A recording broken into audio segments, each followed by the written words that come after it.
Saya disergap oleh saudara saya.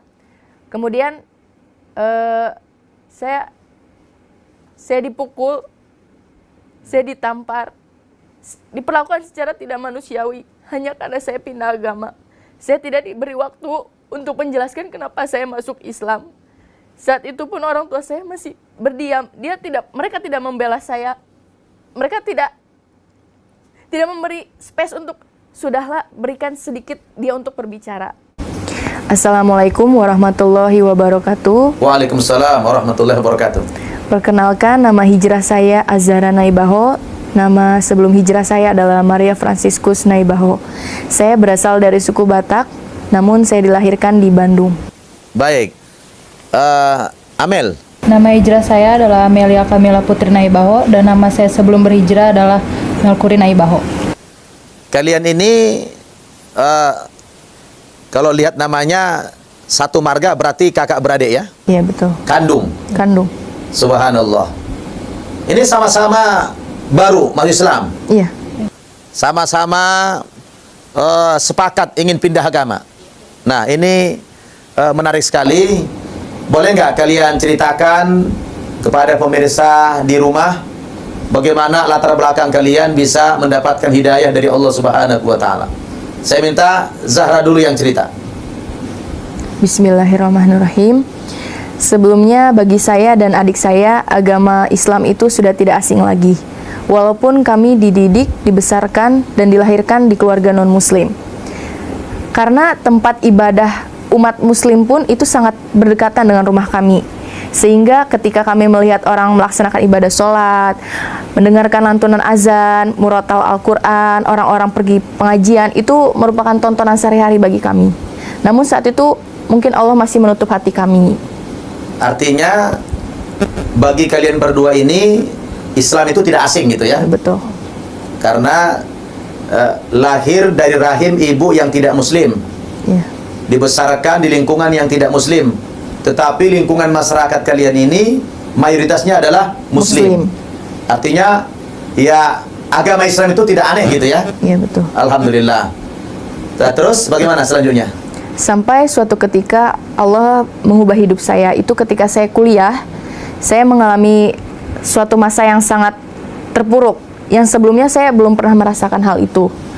Saat itu kuliah saya hancur, hubungan antara orang tua itu sudah tidak akur lagi, tidak harmonis, sehingga menimbulkan rasa seperti putus asa. Mulai dari putus asa, kehampaan, kosong gitu. Jadi kayak udah nggak punya tujuan hidup di situ. Yang menyebabkan Zahra itu seperti putus harapan itu apa? Faktor terbesarnya adalah dari kecil saya udah melihat keluarga saya seperti sudah tidak harmonis, betul. Jadi faktor keluarga lah ya? Iya, betul. Jadi orang tua tidak harmonis membuat seperti hampa gitu ya? Iya. Di lingkungan keluarga itu. Nah, terus setelah itu? Setelah itu mulai memuncak rasa ketidaktenangan itu sampai berharap akan ada suatu jawaban. Akhirnya Allah menjawab ketidaktenangan saya itu ketika saya bangun dari tidur saya membuka mata, pertama kali suara yang saya dengar adalah azan subuh. Itu Allahu Akbar, Allahu Akbar.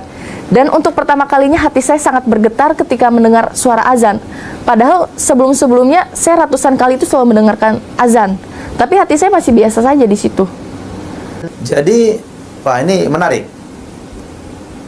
Bangun tidur. Iya, betul. Begitu buka mata, yang terdengar pertama kali suara azan, Allahu Akbar, Allahu Akbar. Iya, betul. Terus rasanya ada getaran gitu dalam hati. Iya. Padahal tadi cerita sebelumnya itu sudah biasa ratusan kali mendengarkan azan tapi tidak ada getaran apa-apa. Iya. Tapi hari itu kok luar biasa begitu. Iya. Nah, apa yang dirasakan setelah itu? Saat itu seperti ada jawaban dari ketidaktenangan saya itu. Suara azan itu membuat hati saya benar-benar bertanya-tanya gitu. Jadi kayak tenang gitu, kayak ini tuh apa sih gitu, kayak membuat saya lebih dalam untuk mencari lagi gitu. Nah, terus keesokan harinya ternyata ketika saya bangun dari tidur itu kejadian terulang lagi. Yang dengar azan itu tadi? Iya, betul.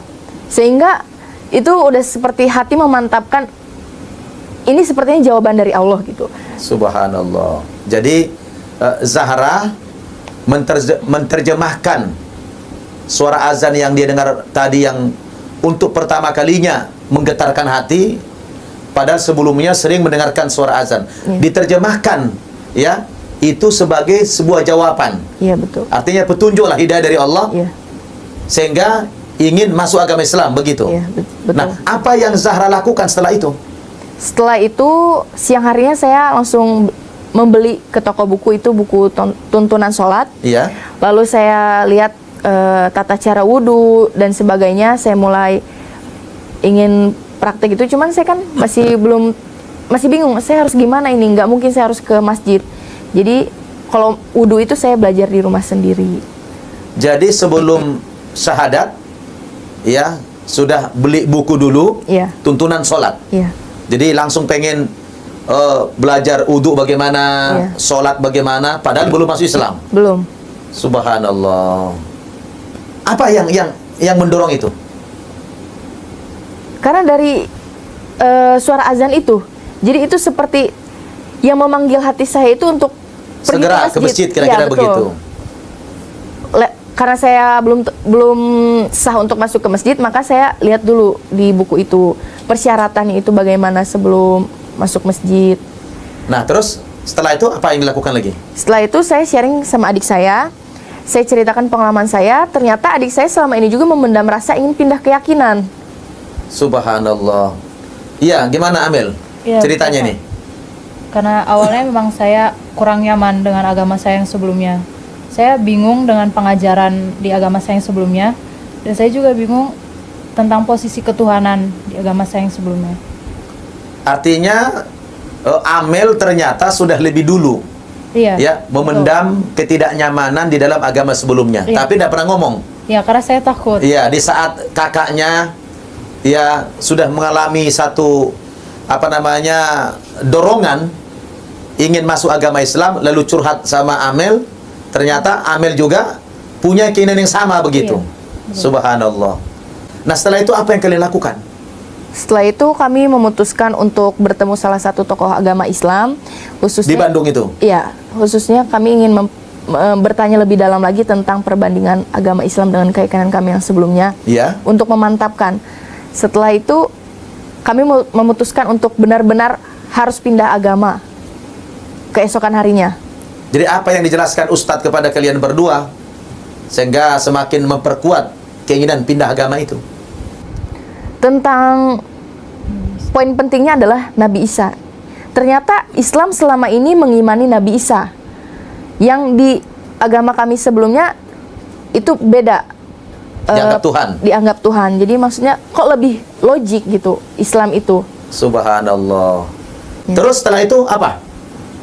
Langsung bersyahadat atau bagaimana? Keesokan hari kita bersyahadat Bersyahadat di mana itu? di Masjid Bandung. Masjid Bandung. Dituntun sama Ustadz. Iya, betul. Nah, apa ada dulu briefing atau penjelasan sebelum disyahadat atau bagaimana? Sebelum syahadat kita ditanya dulu apakah ini ada unsur doktrin, unsur pemaksaan. Kami jelaskan tidak ada, ini berasal dari hati nurani kami sendiri. Iya. Setelah kami bersyahadat, kami di briefing kembali agar kami tetap istiqomah, agar tetap berpegang teguh pada keyakinan Islam yang saat ini yang kami jalani, Iya. supaya tidak murtad kembali. Kalian berdua menghadap dengan Ustadz tersebut. Iya, betul. Iya. Setelah di briefing lalu dituntun Iya. mengucapkan 2 kalimat syahadat. Iya. Baik. Setelah syahadat apa yang dilakukan? Setelah syahadat di briefing, akhirnya kami pulang ke rumah. Kami masih belum berani untuk menjelaskan, memberanikan diri mengakui kami sudah masuk Islam Kepada orang tua. kepada orang tua. Jadi seakan-akan di rumah masih belum terjadi apa-apa. Nah, terus? Sampai saatnya ada hari raya besar agama keyakinan kami yang sebelumnya. Di situ saya melarikan diri karena memang sudah tidak ingin berada di zona itu lagi, sehingga menimbulkan suatu kecurigaan Dari orang tua. dari orang tua saya. Padahal sebelumnya itu kalian berdua biasa ikut hari besar tersebut. Iya, betul. Tapi hari itu enggak mau. Enggak. Menghilang. Iya. Sampai suatu ketika kakak saya menemukan di tas saya ada mukena, dan di situ terjadi suatu masalah yang sangat besar antara saya dengan orang tua. Di situ kita benar-benar marah, emosi gitu. Sampai keesokan harinya, tiba-tiba orang tua saya mendatangkan 2 laki-laki. Itu saya tidak mengenal. Lalu tiba-tiba datang juga mobil 2 parkir di depan rumah saya. Itu saya juga ini bertanya-tanya, ini maksudnya apa? Saya disergap oleh saudara saya. Kemudian saya dipukul, saya ditampar, diperlakukan secara tidak manusiawi hanya karena saya pindah agama. Saya tidak diberi waktu untuk menjelaskan kenapa saya masuk Islam. Saat itu pun orang tua saya masih berdiam. Mereka tidak membela saya. Mereka tidak memberi space untuk, sudahlah, berikan sedikit dia untuk berbicara. Saya dijebak di situ. Akhirnya saya dibawa ke tempat rumah pemulihan orang depresi. Ternyata mereka mengklaim bahwa saya itu gila, saya depresi. Dianggap depresi. Iya, gitu. betul. Nah. Saya dijebak, saya dimasukkan ke ruangan, saya dikunci di situ. Saya teriak-teriak, saya panggil orang tua saya masih punya masa depan, bukan di sini tempat saya. Saya bilang, saya pindah agama, itu bukan pelarian saya karena saya kemarin sempat putus kuliah. Tapi ternyata orang tua saya terbawa doktrin, gitu. Jadi lebih percaya saudara-saudara saya yang mendoktrin bahwa Islam itu sangat buruk. Sampai akhirnya saya 2 minggu berada di rumah pemulihan itu. Kalau Amir sendiri bagaimana waktu itu? Saat kakak saya disergap, saya nggak dikasih tahu sama sekali keadaan kakak saya di mana. Seminggu itu saya diinterogasi, tapi saya nggak mau kasih tahu karena saya takut. Lalu akhirnya saya dibawa ke tempat ibadah agama saya yang sebelumnya. Saya disuruh maju ke depan. Lalu saya dipaksa oleh pemuka agamanya mengakui bahwa Nabi Isa itu Tuhan. Awalnya saya tidak mau, dan saya di situ mengaku kalau saya itu Islam. Lalu rambut saya dijambak dan dipaksa terus kalau mengakui Nabi Isa itu Tuhan. Akhirnya saya mengakui karena dijambaknya itu sakit banget. Terus dia memaksa saya untuk meminum anggur. Lalu saya dipaksa lagi untuk mengakui Nabi Isa itu Tuhan. Lalu saya tidak mau dan akhirnya saya dipukul berapa kali sama pemuka agama. Masya Allah. Itu luar biasa ya. Cobaan yang kalian alami setelah masuk agama Islam itu. Tapi bagaimana kemudian bisa keluar dari tempat rehat tadi? Karena dianggap Zahra ini seperti orang yang depresi, barangkali perlu disembuhkan, ya, atau kerasukan jin gitu. Bagaimana Zahra bisa keluar dari tempat itu? Alhamdulillah, Allah membuat batin ibu saya itu tidak tenang ketika saya ada di tempat rehab. Sampai akhirnya ibu saya meminta pemilik yayasan itu supaya mempertemukan dengan saya. Dan memang benar ketika ibu saya itu melihat saya itu, saya lusuh, saya tidak dirawat, benar-benar bukan menjadi lebih baik, malah menjadi lebih buruk. Akhirnya saya di situ asma saya kambuh, dilarikan ke rumah sakit untuk diinfus, diberi oksigen. Dari situ saya udah punya trik untuk kabur secepatnya bersama adik saya. Nah, terus setelah itu kalian pergi ke mana? Setelah itu kita sebenarnya dilarikan dulu ke ruko, bukan ke rumah. Di situ kita dijaga juga, nggak bisa pergi kemana-mana. Tapi alhamdulillah sama Allah kita dipermudah bisa kabur berdua. Akhirnya kita melarikan diri ke DKM Masjid Bandung. Nah, terus bagaimana kalian bisa sampai ke pesantren An-Naba ini? Kita transit ke pesantren dulu. Ya. Di Bandung. Di Bandung, kemudian di Sentul. Akhirnya banyak yang merekomendasi ke sini. Iya, karena ini memang pesantren Husmu Alab ya. Iya, betul. Alhamdulillah. Terus sekarang sudah beberapa bulan kalian masuk agama Islam dan sudah juga belajar Al-Quran. Sekarang udah bisa baca Al-Quran kan? Alhamdulillah. Boleh, pemirsa mau mendengarkan dulu bacaan Al-Quran kalian. Coba Zahra dulu. A'udzu billahi minasyaitonir rajim. Bismillahirrahmanirrahim. Wailul likulli humazatil lumazah alladzi jama'a malan wa 'addadah yahsabu anna malahu akhladah kalla layumbadanna fil hutamah wa ma adraka mal hutamah narullahi muqadah allati tattali'u 'alal afidah innaha 'alaihim muqsadah fi amadin mumaddadah. Subhanallah. Bagus sekali bacaannya ya. Nah, sekarang Amel. A'udzu billahi minasy syaithanir rajim. Bismillahirrahmanirrahim. Qul ya ayyuhal kafirun la a'budu ma ta'budun wa la antum 'abiduna ma a'bud wala ana a'bidum ma abattum wala antum a'biduna ma a'bud lakum dinukum waliyadin. Subhanallah. Sudah bagus-bagus bacaannya ya. Nah, terakhir pemirsa juga ingin tahu apa kesan-kesan kalian berdua di dalam agama Islam ini, dan apa pesan-pesan kalian, pertama kepada umat Islam, yang kedua kepada keluarga kalian sendiri, terutama orang tua. Silakan Zahra dulu. Kesan saya pertama kali ketika masuk Islam itu tali persaudaraan di umat Islam itu sangatlah kuat. Dari yang kita tidak kenal bisa menjadi sangat seperti saudara kandung, seperti keluarga kandung. Terus apa lagi? Terus di Islam saya benar-benar menemukan tujuan hidup saya.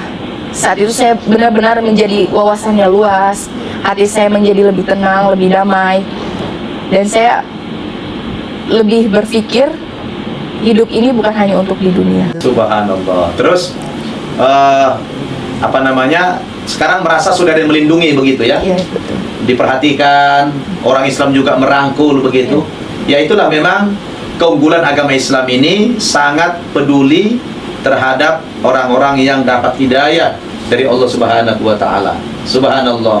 Kalau Amel, bagaimana kesannya dalam Islam? Kesan saya sudah masuk Islam ini, apa yang saya cari selama ini saya sudah mendapatkan. Subhanallah. Berupa ketenangan, Iya. kebahagiaan. Iya, semua. Subhanallah. Baik. Sekarang saya ingin minta apa pesan-pesan kalian berdua nih kepada orang Islam maupun kepada keluarga. Pesan saya untuk umat Islam yang pertama, bersyukurlah kalian sudah terlahir sebagai umat Muslim. Jangan pernah sia-siakan hidayah itu.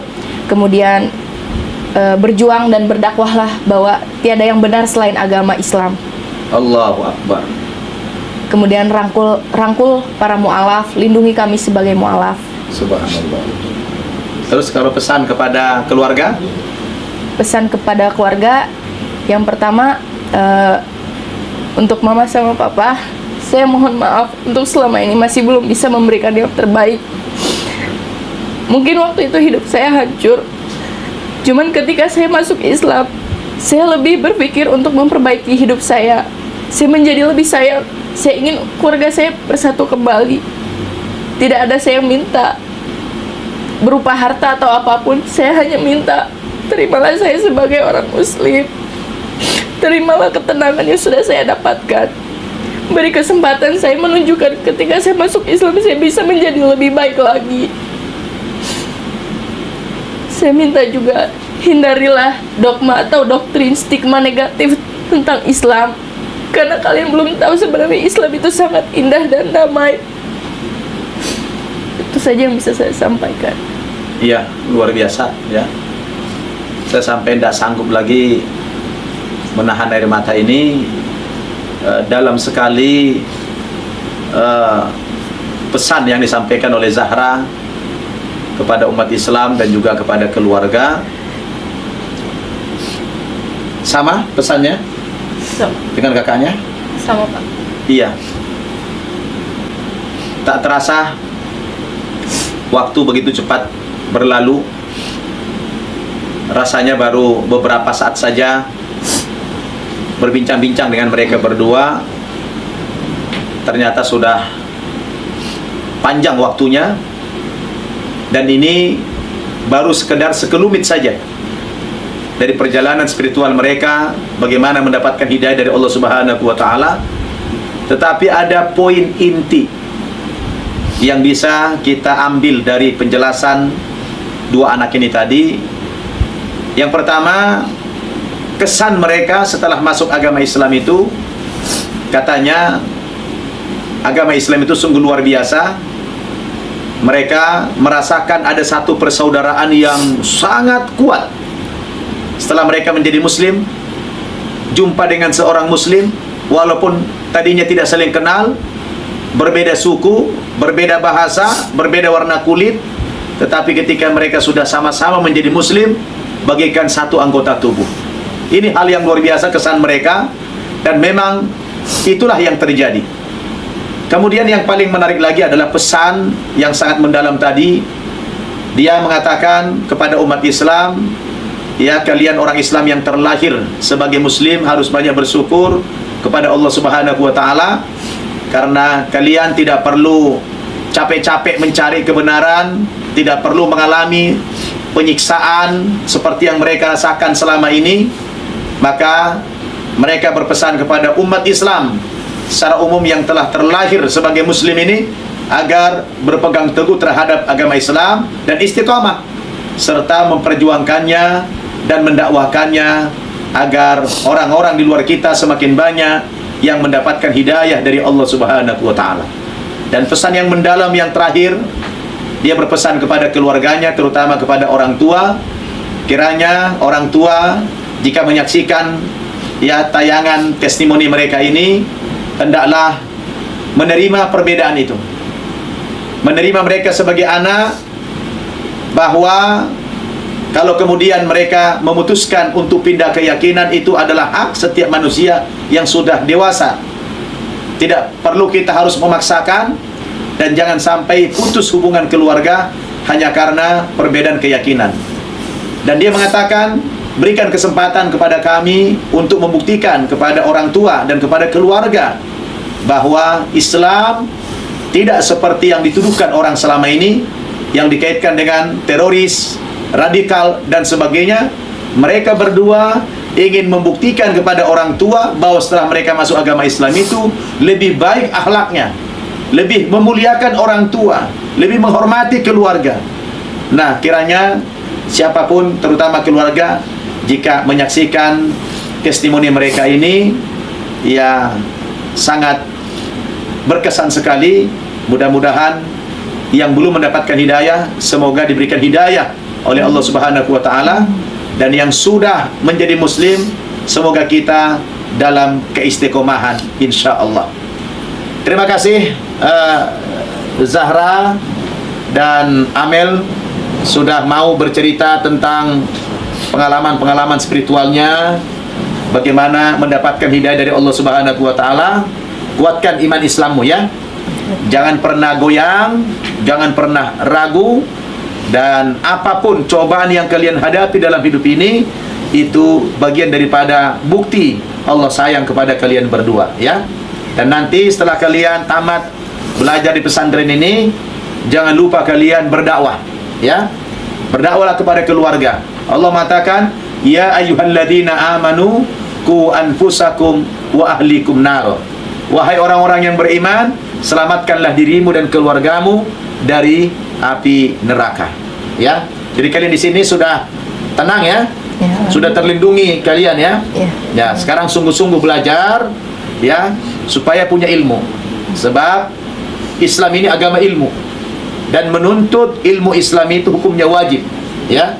Kata Nabi, thalabul ilmi faridatun ala kulli muslimin wa muslimatin. Menuntut ilmu agama Islam itu wajib bagi laki-laki muslim maupun kepada wanita yang muslimah. Sejak kapan wajib menuntut ilmu itu? Minal mahdi ilal lahdi. Sejak dari buayan sampai ke liang lahat. Jadi kalian jangan mudah jenuh, jangan bosan, bersabarlah dalam ketaatan ini, bersabar dalam menuntut ilmu agama Islam, dan tentu cita-cita kalian adalah ingin menjadi seorang da'iyah. Betul begitu? Ya, kita doakan ya.